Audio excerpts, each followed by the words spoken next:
What's it like walking into this building again?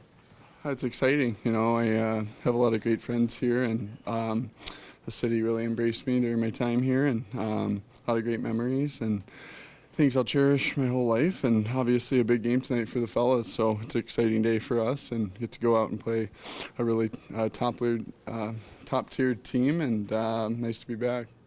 Mitch was saying he expects the reception for you to be pretty epic. The love that you're going to get. Have you thought about what the moment's going to be like when the fans, respect you and welcome you back?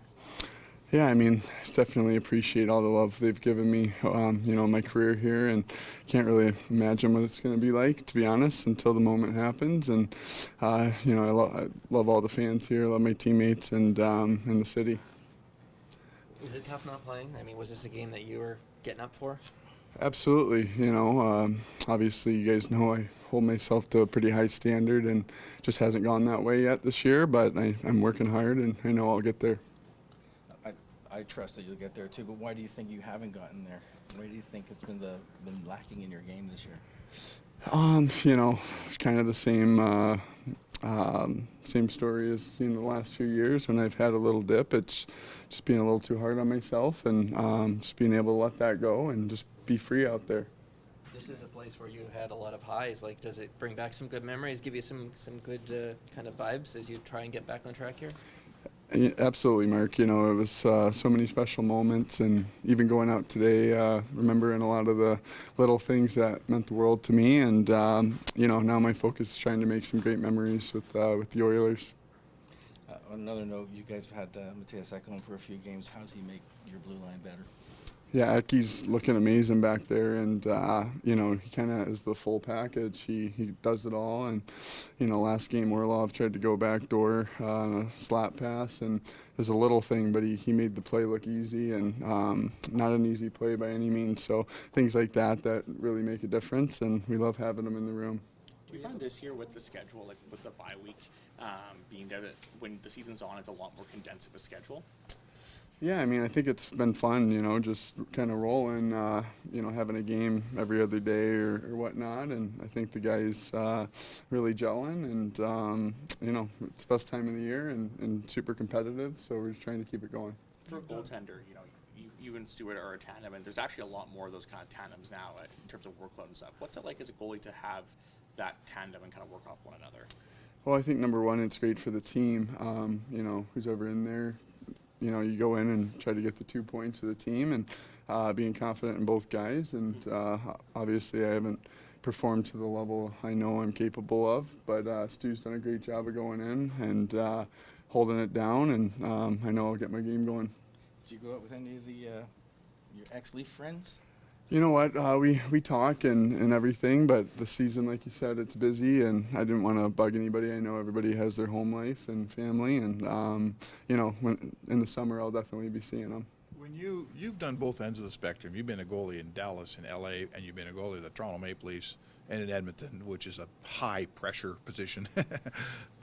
What's the difference? What's it like being the netminder of the Leafs, walking the streets of Toronto or in Edmonton? How much more is there for that? It's pretty incredible, to be honest. It's humbling, for somebody to come up and recognize you and tell you to keep it going and whatnot. It's motivating. It's very inspirational to always want to be your best. And I definitely enjoy playing in Canada and had a lot of great moments in LA too. Did you have a favorite fan moment, experience, interaction when you were in Toronto? Like anything that stood out in particular? I know that COVID kind of threw a wrench into stuff, but anything stand out in terms of an interaction? The Halloweens were always pretty humbling, when kids are dressing up as you coming to your door, and that's the other part of it. they know where you live, so anyway, but it was pretty cool and a lot of great moments. When it comes to the top four forwards for the Leafs, obviously us, the media, the fans, anyone who watches the game, we see the stats, we see the goals. But what's something that goes maybe unnoticed or maybe not as appreciated when it comes to their mindset and their approach to the game?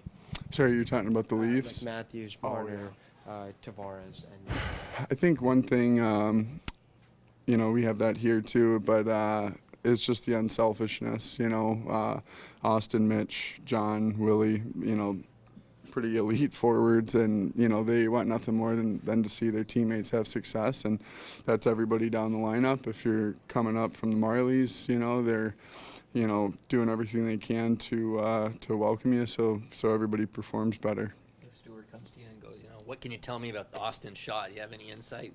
What could you say? I actually talked to Stu about that before the season started. I said the one thing I've learned over the years is don't overthink it. Like, just go play. I've done that where I've asked somebody about somebody and then you're overthinking it and they end up snapping one blocker instead of gloves. So I just told him just to go play his game, and he's got it.